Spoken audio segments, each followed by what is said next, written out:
Ya teman-teman semuanya, selamat berjumpa lagi dengan channel Mister Parodi Gokil. Kali ini admin akan menampilkan debat yang cukup panas antara Ibu Irma dari Partai Nasdem dengan Said Didu. Nah, kita tahu bagaimana Bu Irma kalau sudah berdebat kali ini di forum ILC. Biasanya lawan debat dari Bu Irma itu akan bertekuk lutut. Nah, bagaimana serunya perdebatan antara Bu Irma melawan Said Didu? Mari kita lihat videonya bersama-sama. Let's go. Maaf Pak, Ya, Bapak juga di setiap tempat, Bapak juga kadang-kadang juga bicara orang bodoh. Bukan, saya Teman nggak pernah Bapak bodoh. apalagi yang namanya Rocky Gerung itu sudah dungu, Loh, tolol, bangsat, loh, tapi goblok, sebut- itu semua Bapak omongin, mereka omongin. Kan itu teman Bapak juga. pingin nangis saya tadi melihat. Kalau Bapak mau nangis silahkan nangis. Apa Bukan. urusannya Bapak Kan mau belum nangis? Tentu ibu lebih pintar dari dia. Nangis saja Bapak. Udah, saya lanjut Kalau ya. mau Ayo, nangis, Joko, tidak ada Joko. masalah. Pak Said Didu, pengamat sosial politik. Terima kasih. Mudah-mudahan saya nggak bodoh. Saya ini birokrat, jadi saya agak sedih kalau semua program tuh didekati dengan politis, karena itu akan merugikan bangsa ke depan. Maksudnya tuh karya seorang politisi yang bagus ya nggak apa-apa diteruskan. Jangan karena perbedaan politik tahu-tahu dirubah lagi. Itu saya birokrat 30 tahun, saya sedih kalau kalau ada program bagus atau kan lawan politik maka hentikan program. Itu yang saya berharap tidak terjadi. Sebenarnya laporan langsung presiden ini terjadi pada saat Pak Sudarmono jadi wapres 1988. Jadi bukan baru. Itu saat itu baru kali itu pertama kali Presiden Republik Indonesia memberikan tugas khusus kepada wapres yang namanya pengawasan. Sebelumnya nggak ada.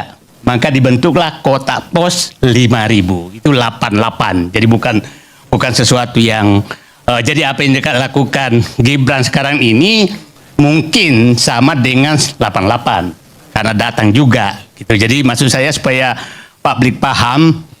Nah, kalau ada yang berpendapat bahwa ini gimmick, itu normal saja. Ada yang berpendapat bahwa ini akan bagus, normal saja bagi saya. Jadi nggak usah juga membodoh-bodohin orang, Bu. Apalagi anak muda gitu loh, kasihan. Mohon maaf Pak. Ya, Bapak juga di setiap tempat, Bapak juga kadang-kadang juga bicara orang bodoh. Bukan, saya Teman nggak pernah Bapak bodoh. apalagi yang namanya Rocky Gerung itu sudah dungu, Loh, tolol, bangsat, loh, tapi goblok, sebut- itu semua Bapak omongin, mereka omongin. Kan itu teman Bapak juga. ya teman saya, jangan saya dong. Iya sama Ya, aja. apa hubungannya? Kalau saya bilang tadi, Anak Anda muda bodoh-bodohin, ya ampun. Lu nggak ada. Pingin nangis saya tadi melihat. kalau Bapak mau nangis silahkan nangis. Apa Bukan. urusannya Bapak Kan mau belum nangis? Tentu ibu lebih pintar dari dia. Nangis saja Bapak. Udah, saya lanjut Kalau ya. mau Ayo, Joko, nangis, tidak ada Joko. masalah. Saya lanjut. Kita jangan bertengkar. Ya. Iya, tapi nggak boleh juga Saya juga Bapak bilang berdebat. seperti itu. Bukan, makanya saya Ya bilang itu hak saya. mudah-mudahan saya nggak bodoh gitu ya. Iya, Oke. ya mudah-mudahan Saya Bapak lanjut. nggak bodoh. Saya lanjut ya. Saya menyatakan problem kita sekarang memang saya tidak menyalahkan kalau ada pejabat melakukan gimmick. Tapi saya juga menyatakan jangan sampai gimmick semua. Kan begini, kondisi masyarakat kita memang kelihatannya lebih menghargai gimmick daripada prestasi. Kondisi masyarakat kita. Ya, saya ingin katakan, IQ-nya masyarakat di Indonesia tuh di atas simpanse sedikit. 78, nomor 130 dari 126 dari 191. Ya, jadi maksud saya, bukan, maksud saya kita dengarkan dulu Bu ya, supaya kita pahami kondisi masyarakat kita sehingga yang laku sekarang bukan ILC. Karena ini tempat berpikir. Karena butuh otak 120-an menangkap ILC. Nah, 78 itu sama dengan tim-tim terendah di ASEAN. Kita harus sadari itu yang pertama. Yang kedua, masyarakat kita ini sebenarnya mentalnya mental penunggu bansos. Yang dihitung tuh kapan bansos datang, gitu loh. Nah, yang ketiga, Bang Karni, itu penunggu amplop. Kapan pilkada, kapan Bu Irma turun kampanye lagi, kita akui lah. Ya, Nah, maksud saya ini kita harus koreksi semua. Yang keempat, pencari pinjol. Yang kelima, pencari judi online. Nah, yang keenam itu adalah penikmat TikTok. Kalau ILC yang lebih dari 2 menit, mana mau nonton? TikTok yang dilihat yang nggak pakai otak ini. Nah, yang keenam, penikmat Instagram. Ya, itu yang masyarakat kita sekarang. Nah, keempat itu adalah penikmat belanja online walaupun nggak punya uang. Ya, yang kesembilan itu anti diskusi solusi. Ini yang paling bahaya. Karena kalau kita mau mencari solusi, maka berlatar belakang siapa dia, apa tahunya dia. Padahal kita harus belajar berdiskusi dengan pemikiran yang sangat jernih. Itulah Bu, kenapa saya nggak sanggup masuk partai politik. Nggak sanggup saya, betul-betul nggak sanggup.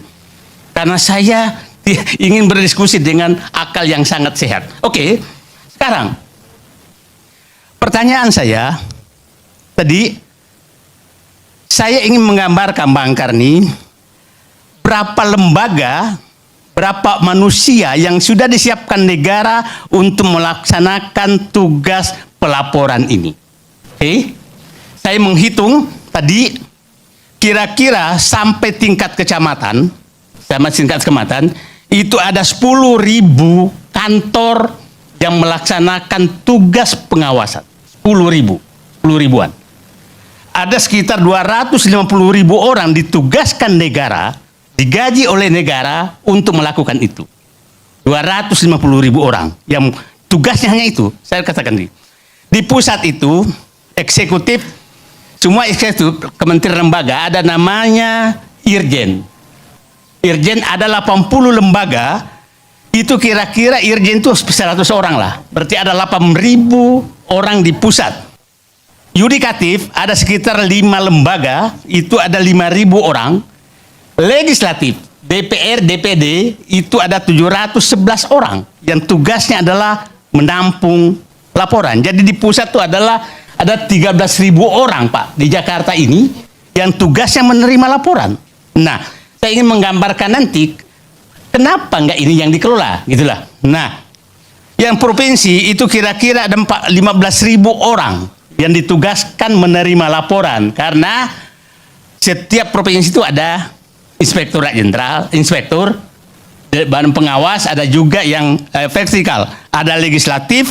Legislatif itu rata-rata anggota DPR itu 70-an orang, kan 50 sampai 150 Bu ya, 120. Ada 3.000 orang. Yudikatif itu ada sekitar 8.000 orang. Nah, di kabupaten kota itu eksekutif ada 26.000 orang dengan kira-kira 514 lembaga, 1.514 kabupaten.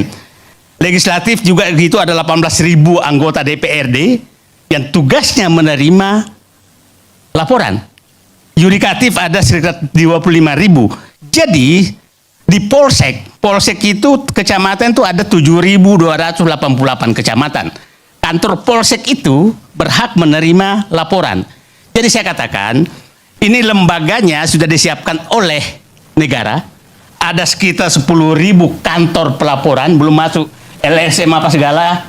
Kalau masuk itu lebih. Nah, ada sekitar 250.000 orang yang ditugaskan untuk itu. Maksud saya begini, saya sangat bermimpi bahwa tidak kembali seperti 988. Waktu Sudarmono bikin kotak pos 5.000. Nah, sebenarnya karena ini program ini sangat mendadak, kita tidak pernah mendengarkan bagaimana mengelolanya, seperti apa dikelolanya, seperti apa tindak lanjutnya laporan Bapak dan Ibu tadi, kita tidak pernah mendengarkan, sehingga jangan heran kalau ini dibahas karena terkaget-kaget. Terkaget-kaget itu maksudnya kita belum pernah tahu. Mungkin Bu Irma udah tahu, saya nggak tahu, sampai sekarang belum tahu. Nah, jadi sekarang menurut saya bahwa biarkan saja dulu opini berpendapat, kita lihat bahwa kalau ada menyatakan gimmick politik normal saja, karena memang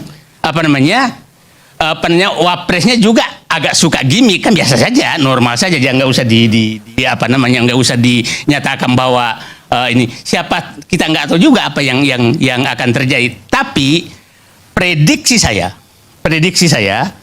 mudah-mudahan saya salah, bahwa mengumpulkan orang dan mekanismenya adalah sama, manusia ke manusia, maka itu pasti akan menghadapi masalah yang sangat besar.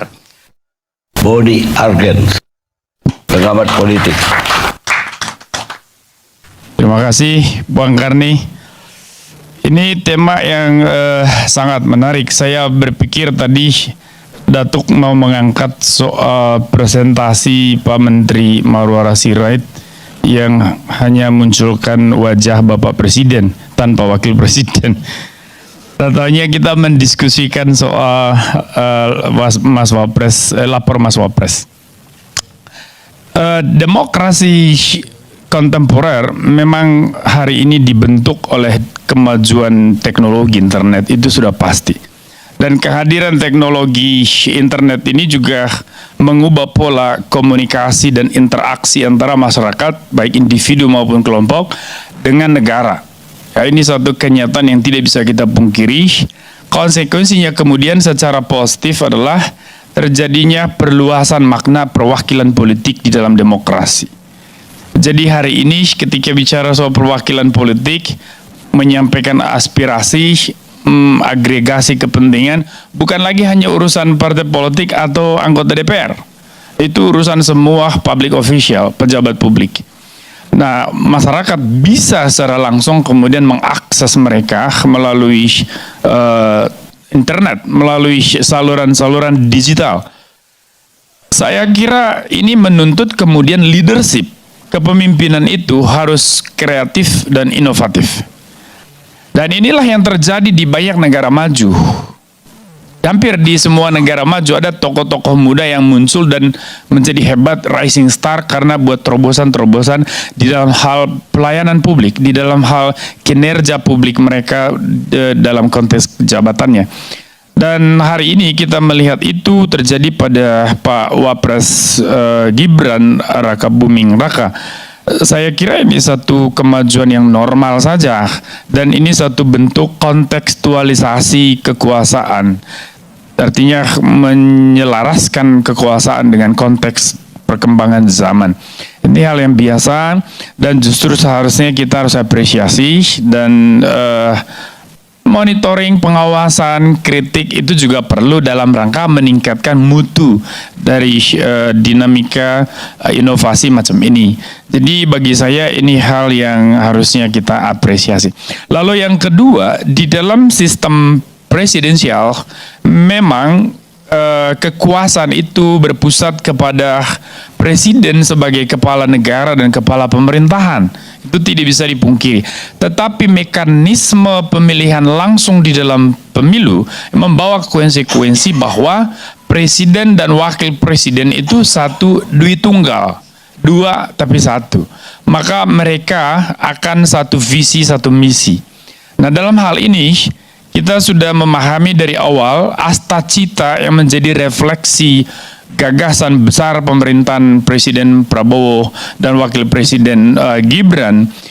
Ini tentu menuntut kreasi dan inovasi untuk bagaimana mewujudkannya secara lebih konkret sehingga bisa terasa dengan secara lebih cepat. Nah, dalam hal ini saya kira kemunculan program Mas Wapres Lapor ini juga satu bentuk inovasi ya. Meskipun itu mungkin tidak diatur di dalam undang-undang dan secara umum di seluruh demokrasi bahwa kewenangan wakil presiden itu tidak cukup besar dibandingkan presiden, itu sudah pasti. Ya, tetapi tidak ada undang-undang, bahkan di dalam konstitusi tidak ada aturannya bahwa seorang wakil presiden boleh melakukan inovasi atau boleh melakukan program-program yang bersifat kreatif di dalam menopang dan mempercepat pelaksanaan implementasi dari kebijakan pemerintah. Jadi semua ini berjalan normal. Nah, kalau dibilang itu pencitraan Bang Karni, dalam politik itu sah-sah saja. Kan orang menciptakan pencitraan, karena politik juga bicara soal persepsi timbal balik. Pemerintah butuh persepsi positif dari masyarakat supaya lahir yang namanya trust. masyarakat juga butuh persepsi yang positif dari negara, sehingga pendekatan negara terhadap masyarakat juga harus sesuai dengan konteks, kondisi batin, sosial, moral, ekonomi dan sebagainya masyarakat. Jadi ada integrasi kebatinan antara masyarakat dan pemerintah. Itu yang harus dijaga di dalam pelaksanaan kekuasaan dalam demokrasi. Nah, apa yang dilakukan ini kan sebetulnya bukan hal baru. Tadi sudah disampaikan bahwa program lapor dari era Pak Presiden Susilo Bambang Yudhoyono juga sudah berjalan dengan baik. Bahkan ada banyak sekali kajian tesis di luar maupun di dalam negeri yang menganalisis soal program lapor misalnya. Ya, tetapi kali ini kan menjadi sesuatu yang berbeda karena seorang wakil presiden anak muda dan dia turun tangan sendiri. Nah, saya kira dari aspek pencitraan ini juga penting karena masa depan karir politik seorang wakil presiden Gibran Rakabuming itu masih panjang. Sangat masuk akal kalau dia harus memikirkan bagaimana masa depan karir politiknya. Tapi kan bukan itu orientasi utamanya. The ultimate purpose itu adalah bagaimana bisa mengkonkretkan cita itu di dalam tenggat waktu 5 tahun ini, satu periode pemerintahan ini. Dan meskipun ini sesuatu yang hal kecil, tetapi dampaknya besar. Saya kira hukum alam juga akan selalu dipengaruhi oleh hal kecil untuk perubahan yang besar ya Bang. Setidaknya dalam teori butterfly effect, teori Edward Lorenz, kita bisa pahamkan bahwa perubahan kecil hari ini itu membawa dampak terhadap perubahan besar di masa depan. Jadi ada filmnya juga itu, Butterfly Effect kan. Jadi ada orang mau kembali ke masa lalu, ingin memperbaiki kondisi hari ini. Nah, ketika intervensi terhadap masa lalu, sekecil apapun, ternyata berdampak luar biasa besar terhadap hari ini dan masa depan. Dampaknya bisa sangat buruk, bisa sangat baik. Jadi artinya bahwa alam semesta akan bekerja seperti itu. Yang paling penting adalah kontribusi kita apa untuk bisa mendorong perubahan itu terjadi kini dan di masa depan. Saya kira itu yang paling penting. Lalu kemudian refleksi dari munculnya program ini adalah PR besar bagi sistem perwakilan politik. Bapak-bapak dan ibu-ibu yang ada di parlemen, baik di pusat maupun daerah, itu harus berpikir hari ini, kalau nanti setiap hari bertambah jumlah warga yang melapor melalui program Wapres, lapor Wapres ini, artinya bahwa trust masyarakat terhadap lembaga perwakilan politik itu menurun sebetulnya. Nah, ini PR harus segera diatasi, disikapi, diperbaiki. Nah, fakta hari ini politik kita kan orang maju untuk duduk di dalam parlemen harus memiliki modal yang kuat. Maka orang mengatakan bahwa kekuasaan hari ini selalu melekat dengan kekuatan ekonomi. Jadi kalau anak-anak orang kaya lebih gampang menjadi anggota DPR misalnya, atau menjadi bupati dan wali kota, itu masuk akal. Karena demokrasi elektoral dia bertumpu pada financial resources. Jadi sumber daya finansial itu yang menjadi penting. Ya, jadi kalau nanti Mas Adi misalnya mau jadi gubernur, tentu saja bukan hanya ketokohan dan jaringan yang dia butuh, tetapi juga kekuatan finansial. Mekanismenya banyak untuk dapat. Nggak harus kita pakai pola konvensional. Kita harus jadi maklar, kita harus jadi perambah hutan, penggali tambang. No, itu kan bisa subsidi oleh masyarakat. Ya, maka dalam kampanye politik kita bisa melibatkan warga untuk memberikan sumbangan. Ya, dulu Presiden Obama kan menang pertama sekali program dia itu adalah satu warga $1. Jadi kontribusi $1 satu orang itu kemudian memicu filantropi politik yang sangat tinggi dan pendanaan politiknya menjadi memadai dan dia terpilih. Nah, demokrasi yang sehat kan harusnya begitu. Kembalikan kepada masyarakat supaya kekuasaan ketika diraih juga dipertanggungjawabkan dan dimanfaatkan untuk sebesar-besarnya kemaslahatan semua orang. Nah, itu karena teleologi tertinggi secara moral dari kekuasaan itu kan common good, kebaikan umum. Jadi hari ini tadi disinggung juga sama Bu Irma, kekuasaan-kekuasaan lokal, kabupaten, kota, provinsi, termasuk legislatif lokal, itu semua berorientasi kepada kepentingan diri kebanyakan. Ya, mereka berpikir soal bagaimana mempertahankan jabatan, bisa terpilih lagi dan seterusnya, sehingga otonomi daerah itu sampai hari ini kan ketika dievaluasi tidak memberikan hasil yang optimal sebagaimana asumsi dasar ketika undang-undang itu dibuat tahun 99 dan pelaksanaan pilkada langsung pertama tahun 2005 itu terjadi. Nah, saya kira ini juga akan menjadi refleksi semua pihak, semua instansi negara untuk memikirkan bagaimana masa depan demokrasi kita dalam konteks desentralisasi. Kita mau akan seperti apa kan supaya ada sinkronisasi antara pembangunan pusat dan daerah. Lalu kemudian munculnya program Wapres, lapor Wapres ini juga bisa men-trigger hal yang sama terjadi kepada local leaders di seluruh Indonesia, bahwa ketika dia duduk di sana, dia tidak mewakili keluarga atau kelompok bisnis saja, tapi dia mewakili semua orang, maka dia harus punya yang namanya moral concern. Kalau kita tidak punya itu, pemimpin tidak punya itu, kekuasaan itu akan menjadi ritual kosong, dia akan kehilangan substansi moralnya, maka jangan heran kalau masyarakat kemudian marah dan menjadikan proses pemilu sebagai proses dagang. Saya memilih Anda, you mau bayar saya berapa?